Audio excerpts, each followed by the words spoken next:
Okay, तो हम ये डिस्कस कर रहे थे कि मोटिवेशन ऑफ द स्टडी क्या होती है।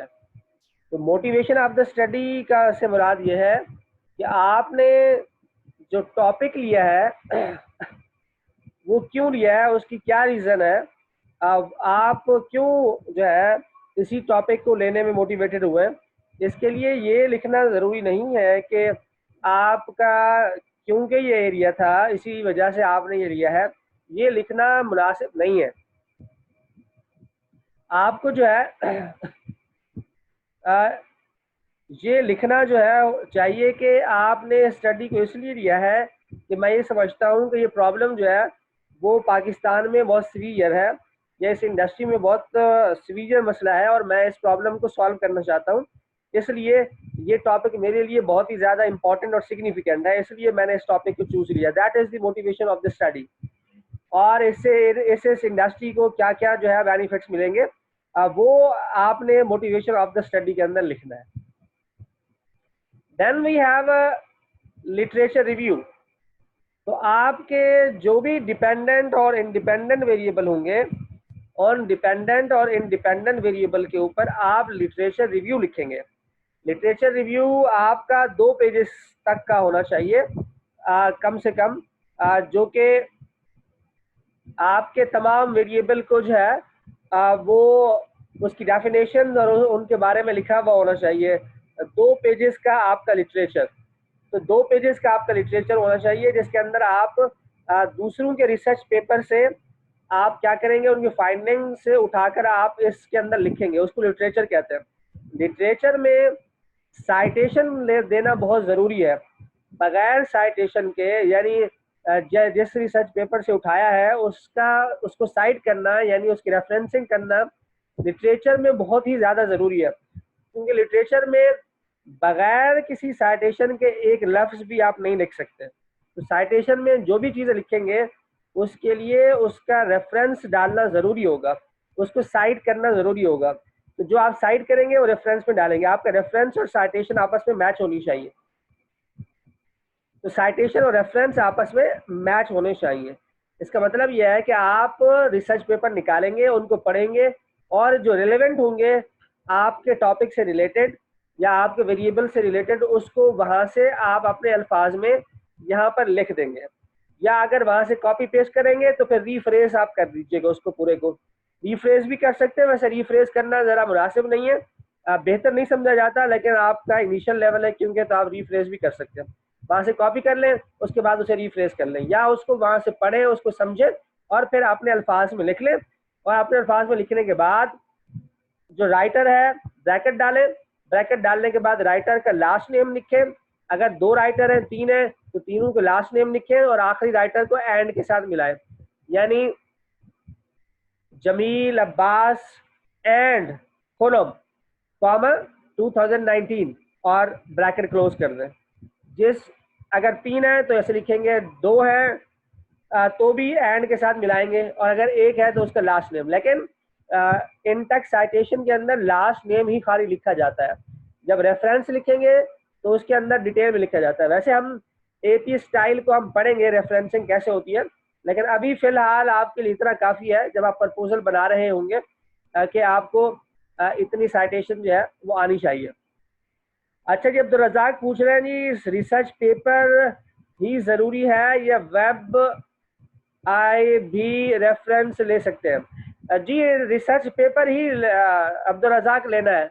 वेबसाइट से आप जो है कंटेंट नहीं ले सकते। वेबसाइट से कंटेंट लेने का मतलब यह है कि वो इनऑथेंटिक कंटेंट होगा और किसी भी वक्त वो कंटेंट चेंज हो जाएगा। तो इसलिए बेहतर है कि आप बुक से आप ले सकते हैं, आप रिसर्च पेपर से ले सकते हैं, और रिसर्च पेपर भी अच्छे वाला जो रिसर्च पेपर है उससे आपको लेना चाहिए। तो आप रिसर्च पेपर से और बुक से जो है आप अपना रेफरेंस करेंगे, वेबसाइट से ना करें तो ज़्यादा अच्छा है। आप मैगजीन से आप कर सकते हैं, ऐसी चीज़ें जो कि अथेंटिक हो ना वहाँ से कर सकते हैं। Website is not authentic source, इसलिए और वो किसी भी वक्त रिमूव भी हो सकता है, तो इसलिए आपको वहाँ से नहीं लेना चाहिए। सालिक का सवाल है कि रिसर्च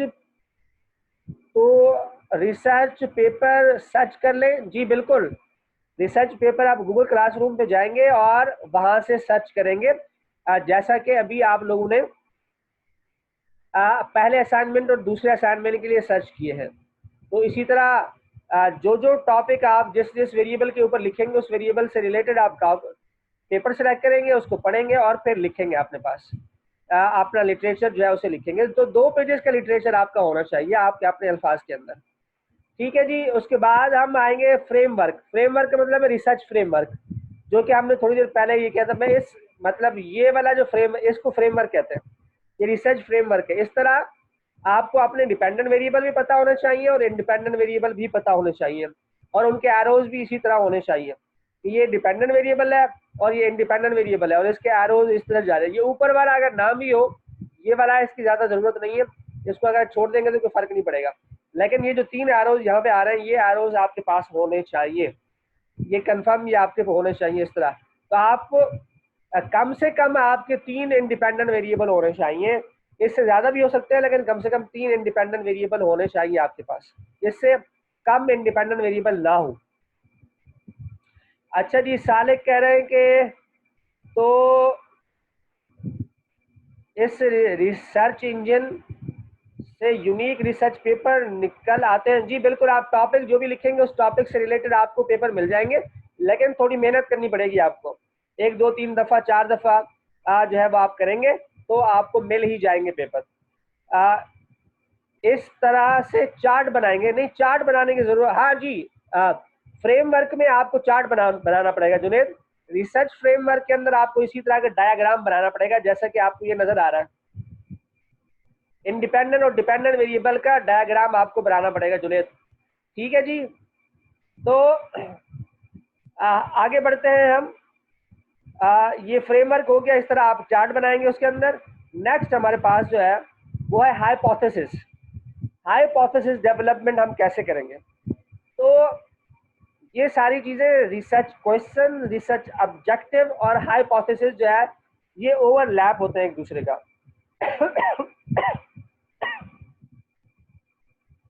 जैसा कि यहाँ अगर आप देखें आपको कि what is the relationship between HR audit and organization effectiveness, इसका हमने जो है वो लिया the relationship to find out the relationship between organizational effectiveness and HR audit। ये इसका रिसर्च ऑब्जेक्टिव है, और इसी से ही हम हाइपोथेसिस भी जनरेट कर सकते हैं। तो हाइपोथेसिस कैसे जनरेट करेंगे, मैं आपको यहाँ पे एक करके अभी आपके सामने ही मैं दिखा देता हूँ। तो H1 से हम आमतौर पर जो है hypothesis H1 H capital H1 करके कॉलन डाल दें। तो H1 का मतलब है ये अल्टरनेट हाइपोथेसिस है, जहाँ पे H0 लिखा हुआ होता है, H के साथ 0 लगाते हैं, तो वो जो हाइपोथेसिस होता है उस हाइपोथेसिस को हम कहते हैं नल हाइपोथेसिस। लेकिन आपने सिर्फ अल्टरनेट भी बना दे तो काफ़ी होगा। तो इसको लिखने के लिए आप इसका हाइपोथेसिस बनेंगे बहुत सिंपल, एक स्टेटमेंट आपने बनानी है। स्टेटमेंट क्या बनेगी? There is a positive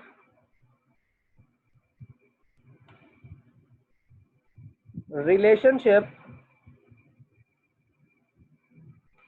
there is a positive relationship between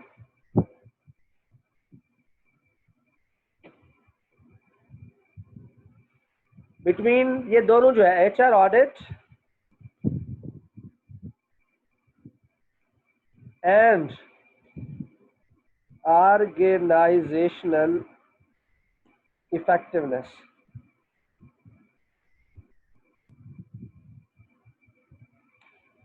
ये हाइपोथेसिस बन गया कि there is a positive relationship between HR audit and organizational effectiveness. अब हम इसको प्रूव करेंगे जब हम रिसर्च करने के बाद जब हम रिजल्ट निकालेंगे, तो वहां पे बस हम इसे प्रूव कर रहे होंगे कि क्या ये जो हमने पॉजिटिव रिलेशनशिप लिखा है, क्या रिलेशनशिप इसका रिजल्ट में पॉजिटिव आया है, नो रिलेशनशिप आया है, या नेगेटिव रिलेशनशिप आया है। बस यही हम जो है रिसर्च कर रहे होते हैं। There is a positive relationship between HR audit and organization effectiveness, ये है नल हाइपोथेसिस। इसको अगर आप सॉरी, ये अल्टरनेट हाइपोथेसिस है। H1 जो है ये अल्टरनेट हाइपोथेसिस होता है। There is a positive relationship between HR audit and organization effectiveness. इसको आप नल भी बना सकते हैं। H0 नल कैसे बनाएंगे? there is no relationship, there is no positive relationship between HR audit and organization effectiveness. जहाँ पर नो का वर्ड आ जाए वो जो है नल हाइपोथेसिस होता है। तो यहाँ पर पॉजिटिव में sir how would we know there is a positive relationship? जी, हमें ये सारी चीजें जो है लिटरेचर से पता चलेंगी। जब हम लिटरेचर लिखेंगे तो तभी हमें पता चलेगा कि इसका रिलेशनशिप पॉजिटिव है या नेगेटिव है। तो जब रिलेशन लिख रहे होते हैं तो उससे आपको वैसे ही पता चल जाता है कि ऑडिट का और ऑर्गेनाइजेशनल इफेक्टिवनेस का आपस में रिलेशनशिप क्या है, क्या वो उसको इम्प्रूव करता है या उसको निगेट करता है। हावे साहब, तो ये आपको यहाँ से पता चलेगा जब आप लिटरेचर रिव्यू करेंगे, लिखेंगे, तो उससे पता चलता है ये पॉजिटिव रिलेशनशिप है। फिर ये हमारी परसेप्शन होती है, जो हम हाइपोथेसिस बनाते हैं वो हमारी परसेप्शन होती है कि फिर इस परसेप्शन को हम रिसर्च करने के बाद टेस्ट करते हैं, क्या वो परसेप्शन सही है या वो परसेप्शन गलत है। अगर टेस्ट के थ्रू, डेटा कलेक्ट करने के बाद टेस्ट के थ्रू हमें ये पता चल जाए कि रिलेशनशिप है, तो हम लिखते हैं जी हमारा हाइपोथेसिस जो है एक्सेप्ट हुआ और ये हाइपोथेसिस रिजेक्ट हुआ। तो ये हमारी परसेप्शन रिजल्ट के बाद हमें पता चलेगी। सर नेगेटिव भी लिख सकते हैं जी, नेगेटिव लिख सकते हैं, लेकिन उसको नल हाइपोथेसिस कहते हैं। इसी का अगर आप नेगेटिव लिखेंगे, there is a negative relationship between HR audit and organization effectiveness, तो ये नल हाइपोथेसिस होगा। या there is no relationship between HR audit and organization effectiveness, तो ये नल हाइपोथेसिस होगा। पॉजिटिव का जो भी अपोजिट होगा वो नल हाइपोथेसिस होगा। अदनान ठीक है जी, आगे बढ़ते हैं। तो ये हाइपोथेसिस जो है वो मैंने आपको बताया कि हाइपोथेसिस किस तरह जो है आप लिखेंगे। तो ये हाइपोथेसिस अदनान साहब आपको, मुझे उम्मीद है कि आपको समझ में आ गया होगा कि हाइपोथेसिस कैसे लिखते हैं। तो ये हो गया हाइपोथेसिस। उसके बाद आगे बढ़ते हैं। हाइपोथेसिस के बाद है मेथड। मेथड से मुराद है रिसर्च मेथोडोलॉजी। रिसर्च मेथोडोलॉजी से मुराद है इसके अंदर आप क्या क्या चीजें बताएंगे। इसके अंदर आप ये बताएंगे कि आपकी पॉपुलेशन क्या है। पॉपुलेशन से मुराद ये है कि किन लोगों से डेटा कलेक्ट करेंगे। क्या वो एम्प्लाई होंगे किसी ऑर्गेनाइजेशन के, किस लेवल के एम्प्लाई होंगे, क्या वो मैनेजर्स होंगे सारे के सारे, असिस्टेंट मैनेजर्स होंगे, या पूरी ऑर्गेनाइजेशन के एम्प्लाई होंगे, क्या उसमें मजदूर भी शामिल होंगे। अगर मजदूर शामिल नहीं है तो आप उसमें लिखेंगे कि इसमें मजदूर शामिल नहीं होंगे, या आप लिखेंगे ऑफिसर कैडर के जो लोग हैं वो सारे शामिल होंगे। आप भी बताएंगे कि directors, manager, assistant manager, CEO किससे कलेक्ट करेंगे, किस ऑर्गेनाइजेशन से कलेक्ट करेंगे, किस इंडस्ट्री से कलेक्ट करेंगे, वो आप बताएंगे। क्या आप बैंकिंग इंडस्ट्री से कलेक्ट करेंगे, आप मैन्युफैक्चरिंग से करेंगे, आप टेक्सटाइल से करेंगे, तो ये बताना होगा मेथोडोलॉजी के अंदर। ठीक है जी। लाइक डेमोग्राफिक, इन्होंने बताया कि डेमोग्राफिक तो एक अलग चीज है। इसके अंदर आपने ये बताना है कि डेमोग्राफिक के अंदर तो एज होती है, डेमोग्राफिक के अंदर तो एजुकेशन होती है, डेमोग्राफिक के अंदर तो एक्सपीरियंस होता है। तो ये तो बाद में की बात है, लेकिन आपने फिलहाल यहाँ ये बताना है कि किस इंडस्ट्री में आप रिसर्च करेंगे या किस कंपनी के ऊपर आप रिसर्च करेंगे, उस कंपनी में किन लोगों से जो है वो आप डेटा कलेक्ट करेंगे। मैनेजरियल पोजीशन से करेंगे, सारे एम्प्लॉय से करेंगे, सिर्फ लेबर से करेंगे, या ऑफिसर कैडर से करेंगे, या सिर्फ टॉप मैनेजमेंट से करेंगे, ये आप उसके अंदर बता देंगे। तो ये पॉपुलेशन कहलाएगी। फिर आप ये बताएंगे कि उसमें सैंपल साइज कितना होगा। सैंपल साइज मुराद ये कितने लोगों से फिल कराएंगे, 100 से कराएंगे, 200 से कराएंगे, 400 से कराएंगे, 10,000 से कराएंगे, कितने से कराएंगे। मेरी रिसर्च के लिए 120 कम से कम चाहिए। आपने 120 कम से कम मुझे बताने हैं, आपने कलेक्ट करना है डेटा, और वो स्पेसिफिक किसी इंडस्ट्री से रिलेवेंट होना चाहिए। ठीक है। उसके बाद ये तो हो गया, इसको कहते हैं पॉपुलेशन, और फिर ये हो गया सैंपल साइज। उसके बाद आप जो लिखेंगे इसके अंदर सैम्पलिंग टेक्निक बताएंगे। ये सैम्पलिंग टेक्निक के वो जो 120 लोग होंगे उनसे आप कैसे डेटा कलेक्ट करेंगे। तो अभी फिलहाल क्योंकि हमने पढ़ा नहीं है, तो आप इनिशियल ये बताइएगा कि आप कन्वीनियंट सैम्पलिंग के थ्रू करेंगे। यानी कन्वीनियंट से मुराद ये है कि जो मिल जाता है उससे आप फिल करवा लेंगे, जिसको आप फिल कर भेजेंगे जो मिल जाएगा उससे फिल करा लेंगे, उसको कन्वीनियंट सैम्पलिंग कहते हैं। तो आप बताएंगे कि आप कन्वीनियंट सैम्पलिंग के थ्रू जो है ये 120 लोगों का डेटा फिल करेंगे। उसके बाद ये डेटा कलेक्ट कैसे करेंगे? क्या पर्सनल जाएंगे आप, ईमेल के थ्रू कलेक्ट करेंगे, गूगल फॉर्म बनाएंगे, क्या तरीक़ेकार होगा जिससे आप ये डेटा जो है वो आप कलेक्ट करेंगे अपना? जी, गूगल सर्वे से भी कर सकते हैं जीवन। गूगल फॉर्म बनाकर आप उसके थ्रू भी आप रिसर्च कर सकते हैं, बिल्कुल डेटा कलेक्ट कर सकते हैं। तो आप गूगल फॉर्म के थ्रू बना रहे हैं आजकल, क्योंकि कोविड है तो इसकी वजह से आप गूगल फॉर्म इस्तेमाल करेंगे तो ज़्यादा अच्छा होगा, वो ज़्यादा सूटेबल है इस वक्त डेटा कलेक्शन के लिए। तो गूगल फॉर्म आप सबको बनाना आना चाहिए, अगर किसी को नहीं आता तो वो सीख ले कैसे बनाते हैं। जी हाँ, कोविड-19 की वजह से आपको गूगल फॉर्म के थ्रू ही जाना पड़ेगा। ठीक है जी, आगे बढ़ते हैं। तो मेथड में आप बताएंगे किस तरह डेटा कलेक्ट करेंगे। आप बता दीजिएगा कि गूगल फॉर्म बनाएंगे और उसके थ्रू डेटा कलेक्ट करेंगे। उसके बाद एक और चीज़ होती है जिसका नाम होता है कि आप डेटा किस के थ्रू कलेक्ट करेंगे।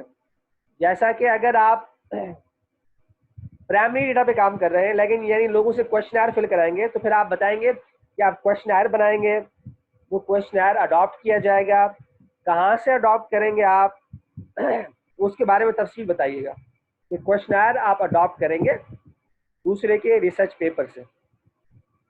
अगर आपका सेकेंडरी डेटा है तो फिर आपने ये बताना होगा कि कहाँ से आप डेटा लेंगे, बैलेंस शीट से लेंगे, स्टॉक एक्सचेंज से लेंगे, वर्ल्ड बैंक से लेंगे, या किसी यानी जो फाइनेंस वाले हैं ख़ास तौर पर उनका जो डेटा है वो बताएंगे जी, सोर्स ऑफ डेटा बताएंगे। जो फाइनेंस वाले हैं उनकी मैं बात कर रहा हूँ, जो सेकेंडरी डेटा वाले होते हैं। अजी, प्राइमरी डेटा का मतलब यह है कि आप लोगों से जाकर पूछेंगे या उनसे क्वेश्चनर फिल कराएंगे, तो वो प्राइमरी डेटा होता है। सेकेंडरी डेटा जो होता है उसका मतलब ये होता है कि आप किसी की बैलेंस शीट से उठाएंगे, वर्ल्ड बैंक का डेटा से उठाएंगे या स्टॉक एक्सचेंज से उठाएंगे, तो ये जो है ये सेकेंडरी डेटा होता है। किसी भी दूसरे के जो डेटा ऑलरेडी अवेलेबल होता है वहाँ से आप जो है वो डेटा लेंगे तो वो सेकेंडरी डेटा होगा। अगर लोगों से पूछेंगे, लोगों से कहेंगे कि ये कौन सा डेटा है, तो फिर जो है वो प्राइमरी डेटा कहलाएगा। प्राइमरी का मतलब होता है फर्स्ट हैंड डेटा, जो लोगों से जाकर डायरेक्ट आप लें। डायरेक्ट लेने का मतलब है वो अपने हाथ से लिखे क्वेश्चनर को फिल कर। जो डेटा क्वेश्चनर के थ्रू आप कलेक्ट करेंगे वो डेटा जो होता है वो प्राइमरी डेटा होता है, चाहे वो ओपन एंडेड क्वेश्चनर हो, चाहे वो क्लोज एंडेड क्वेश्चनर हो। यानी आप इंटरव्यू भी कर रहे हैं तो भी वो प्राइमरी डेटा होगा, आप क्वेश्चनर फिल करा रहे हैं तो भी वो प्राइमरी डेटा होगा। अगर आप बैलेंस शीट से डेटा कलेक्ट कर रहे हैं, आप किसी की वेबसाइट से डेटा कलेक्ट कर रहे हैं, जैसे वर्ल्ड बैंक का मैंने बताया, जैसे मैंने एफबीआर का बताया, जैसे स्टेट बैंक का मैंने बताया, इसी तरह और बहुत सारे इदारे हैं उनसे आप डेटा कलेक्ट कर सकते हैं। तो ये सेकेंडरी डेटा होता है। अब इस सेकेंडरी डेटा को कलेक्ट करने के लिए जो है वो आप जो है ये करेंगे। जी एहसन, बिल्कुल ये वीडियो आप अपलोड में कर दूंगा, आप इसको देख लीजिएगा। और ये बहुत ही इम्पोर्टेंट वीडियो है जो आज का लेक्चर है हमारा, ये पूरा क्रक्स है जो है रिसर्च का। तो आप इन वीडियोस को बार बार देखिएगा ताकि आपको पता चलेगा क्या है। आगे बढ़ते हैं। रजाक का सवाल है, what is our project requirement, primary या सेकेंडरी? अब मेरी कोई रिक्वायरमेंट नहीं है, ये जो आप रिसर्च कर रहे होंगे उसके ऊपर डिपेंड करता है। अगर आप प्राइमरी रिसर्च कर रहे हैं तो प्राइमरी होगा, अगर सेकेंडरी रिसर्च कर रहे हैं तो सेकेंडरी होगा। खास तौर पर जो लोग फाइनेंस में काम करते हैं उनका डेटा हमेशा सेकेंडरी होता है, और जो लोग एचआर में, मार्केटिंग में, सप्लाई चेन में काम करते हैं उनका जो डेटा होता है वो प्राइमरी होता है। तो मुझे प्राइमरी डेटा, मैं उम्मीद करता हूं कि एचआर वाले, मार्केटिंग वाले, सप्लाई चेन वाले ये प्राइमरी डेटा पे काम करेंगे, और जो फाइनेंस वाले हैं वो आमतौर पर सेकेंडरी डेटा के ऊपर काम करते हैं। ठीक है जी, तो ये हम जो है इसको हम इस्तेमाल करेंगे। उसके बाद हमारे पास है नेक्स्ट जी, हमारे पास जो है वो है हम ये मेथड। उसके बाद इस रिसर्च मेथडोलॉजी के अंदर ही हमारे पास होता है डेटा एनालिसिस। डेटा एनालिसिस से मुराद है कि आप ये जो डेटा आएगा इसको एनालाइज कैसे करेंगे, आप कौन से सॉफ्टवेयर इस्तेमाल करेंगे, कौन कौन से टेस्ट आप लगाएंगे, ये जो है ये सेकेंडरी डेटा जो है वो होगा। जी शहबाज बॉय, अभी आप वेट करें, मैं अभी आपको बताता हूँ कि ग्रुप में कितने लोग होंगे, क्या होगा वो बताता हूँ। अभी आप इंतजार करें थोड़ा सा, मैं ये लेक्चर अपना कंप्लीट कर लूँ, फिर उसी के ऊपर ही बात करते हैं। ठीक है जी, तो डेटा एनालिसिस का बताएंगे कि आप SPSS के थ्रू करेंगे, स्मार्ट PLS के थ्रू करेंगे, या कोई और सॉफ्टवेयर इस्तेमाल करेंगे, और कौन कौन से टेस्ट लगाएंगे। रिग्रेशन लगाएंगे, कोरिलेशन लगाएंगे, मीन लगाएंगे, मीडियन लगाएंगे, मोड लगाएंगे, क्या लगाएंगे। ठीक है, तो ये रिसर्च मेथोडोलॉजी के अंदर ये भी आपको लिखना होगा। उसके बाद आप टाइम स्केल पर आ जाए। टाइम स्केल से मुराद है कि आपको इसके ऊपर वक्त कितना लगेगा, कितने टाइम में ये आपका जो रिसर्च का काम है ये कंप्लीट हो जाएगा। तो आपने इसके अंदर 5 से 6 वीक का टाइम लिखना है। ये 6 वीक के अंदर आप ये रिसर्च कंप्लीट कर देंगे। जी जीवन कुमार, मैं ये कह रहा था कि आप डेटा एनालिसिस के लिए जो है आप सॉफ्टवेयर इस्तेमाल करेंगे। कौन सा सॉफ्टवेयर होगा? SPSS होगा, स्मार्ट PLS होगा, या उसके अलावा कोई और सॉफ्टवेयर होगा। और फिर कौन कौन से टेस्ट लगाएंगे। टेस्ट लगाने का मतलब है आप जो है रिग्रेशन लगाएंगे, कोरिलेशन लगाएंगे, मीन लगाएंगे, मीडियन लगाएंगे, मोड लगाएंगे, डिस्क्रिप्टिव स्टैटिस्टिक्स लगाएंगे। कौन से टेस्ट लगाएंगे, ये जो है टेस्ट के बारे में आप लिखेंगे वहां पर। और उसके बाद टाइम स्केल का मैं बता रहा था, तो टाइम स्केल से मुराद है कि कितना टाइम लगेगा। तो आम तौर पर आप इसको 5 से 6 हफ्ते का टाइम से ज़्यादा मत कीजिएगा। 5 से 6 हफ्ते के अंदर आप इसे जो है वो कंप्लीट कर लेंगे। सर SPSS PLS यूज़ नहीं किया तो काइंडली आप इसके लिए एक सेशन कंडक्ट कर ले। जी इसके लिए बिल्कुल हम सेशन कंडक्ट करेंगे और आपको सिखाएंगे। अभी तो नहीं, जब आप डेटा एनालिसिस पर पहुंचेंगे तो डेफिनेटली आपको ये सिखाया जाएगा। ये कोर्स का हिस्सा है। आपने लगता है कोर्स आउटलाइन पढ़ी नहीं है। आप कोर्स आउटलाइन पढ़ लें तो आपको अंदाजा हो जाएगा कि आपको ये भी सिखाना है। अभी तक निकम्मे बच्चों, आप लोगों ने कोर्स आउटलाइन नहीं पढ़ी है, तो कोर्स आउटलाइन में हम बिल्कुल हम सीखेंगे। ओके, आगे बढ़ते हैं। तो टाइम स्केल के अंदर आप ये बताइएगा कि जो है आपने कब तक इस प्रोजेक्ट को कंप्लीट करना है। तो 6 हफ्ते बता दीजिएगा, 5 हफ्ते बता दीजिएगा। और अगर जी मैंने कोर्स आउटलाइन अपलोड की हुई है भाई, आप उसको चेक करें। अगर नहीं है तो मुझे बता दें, चेक करके मैं दो अपलोड कर दूंगा। अगर नहीं है तो मैं भी चेक कर लूंगा, अगर नहीं होगी दोबारा कर दूंगा। वैसे मुझे याद है कि मैंने कर दिया है। ओके जी, गूगल क्लासरूम के ऊपर कोर्स आउटलाइन है। ठीक है जी, तो हम टाइम स्केल में ये होता है कि आप बताएं कि आप इंट्रोडक्शन कब लिखेंगे, लिटरेचर कितने अरसे में लिखेंगे, आप जो है क्वेश्चनायर कब बनाएंगे, डेटा कलेक्शन कितने अरसे में होगा, और उसके जो इंटरप्रिटेशन है वो कब करेंगे। ये सारी चीज़ें आपको करनी होंगी इसके अंदर। ठीक है जी, टाइम स्केल हो गया। फिर रिसोर्सेज। रिसोर्सेज से मुराद ये है कि आपको जो फैसिलिटीज़ है वो कहाँ से लेंगे। इंटरनेट फैसिलिटी बताइएगा कि आप अपना घर का इंटरनेट इस्तेमाल करेंगे, या यूनिवर्सिटी में आएंगे, या किसी और लाइब्रेरी में जाएंगे, क्या करेंगे ये बताना होगा। ये कोई इतना बड़ा मसला नहीं है। फोटो कॉपी कहाँ से कराएंगे, प्रिंटिंग कहाँ से होगी, ये सारा इसमें बताना होगा रिसोर्सेज के अंदर। फिर बजट है। बजट में आपने एस्टिमेटेड कॉस्ट बतानी है कि कितने पैसे लगेंगे आपके। हाँ, ऑफिस का तो मत लिखिएगा शहबाज। ऑफिस में ये होगा कि ये एथिकली ठीक नहीं होगा आप ऑफिस में बैठकर आप ये काम करें। वैसे आप कर लें तो कर लीजिएगा, लेकिन लिखने की जरूरत नहीं है इसको। ओके जी, तो बजट की बात कर रहे हैं। टोटल कितना पैसे खर्च होंगे आपके। इसमें प्रिंटिंग है, आपके क्वेश्चनर है, अगर आप विजिट कर रहे हैं कहीं जाकर क्वेश्चनर लेने के लिए तो वो है, अगर कोई आप उसके अलावा कोई रिपोर्ट आप प्रिंट करा रहे हैं तो उसके हवाले से है। तो बजट आप कितना, 1000, 2000, 4000 आप अंदाजा कर लीजिए कितना पैसे आपके खर्च होंगे। और फिर आखिर में रेफरेंसेस है कि जो आपने प्रपोजल बनाया है वो कौन कौन से रिसर्च पेपर को पढ़ के बनाया है, उसके रेफरेंसेस जो है वो आपने इसमें लिखना है। ये टोटल कॉस्ट आपने बतानी है कितना पैसा खर्च होगा आपको इस प्रोजेक्ट को कंप्लीट करने के लिए। तो ये जो है रिसर्च प्रपोजल ऐसे लिखते हैं।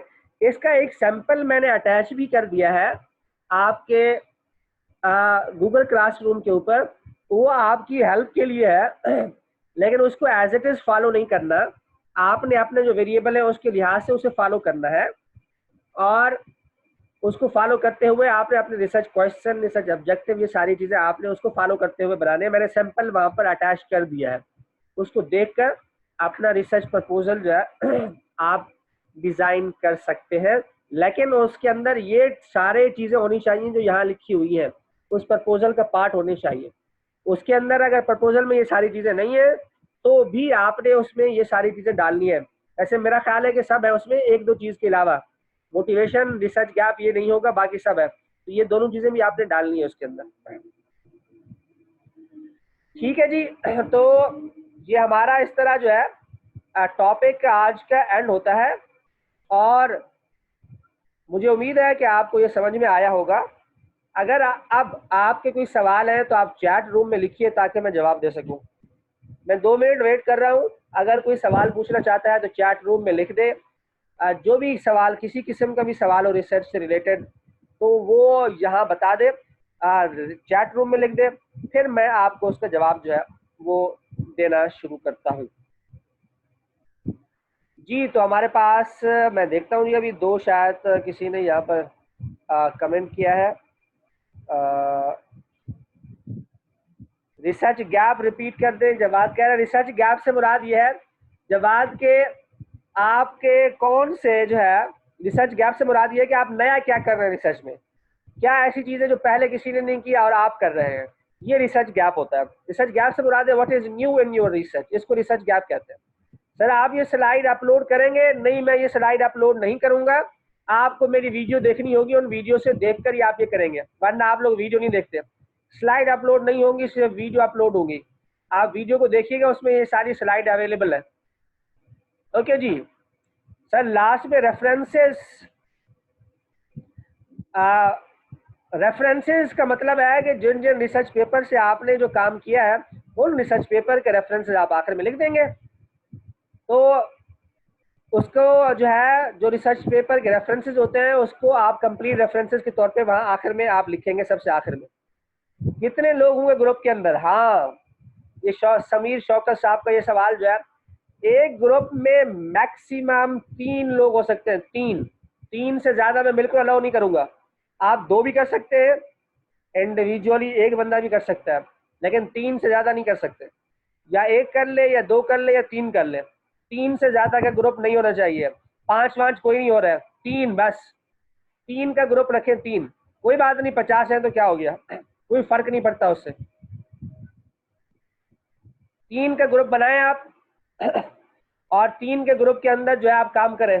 जितना ज्यादा ग्रुप होगा उतना कोई काम नहीं करता।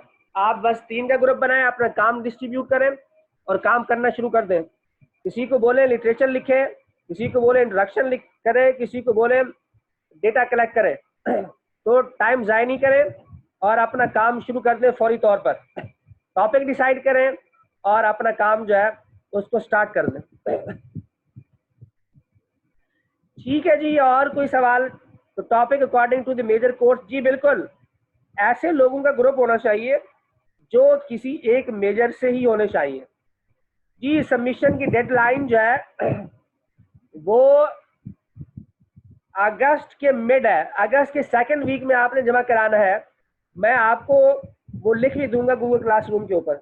आपने सेकंड वीक ऑफ अगस्त की जो हमारी क्लास होगी वेडनेसडे की, उस वेडनेसडे की क्लास में आपने जमा कराना होगा। जी ओपन माइक करते हैं जी, आपका माइक ओपन करते हैं बिल्कुल। अगर आप लोग शोर नहीं करें तो फिर मैं ओपन करूंगा।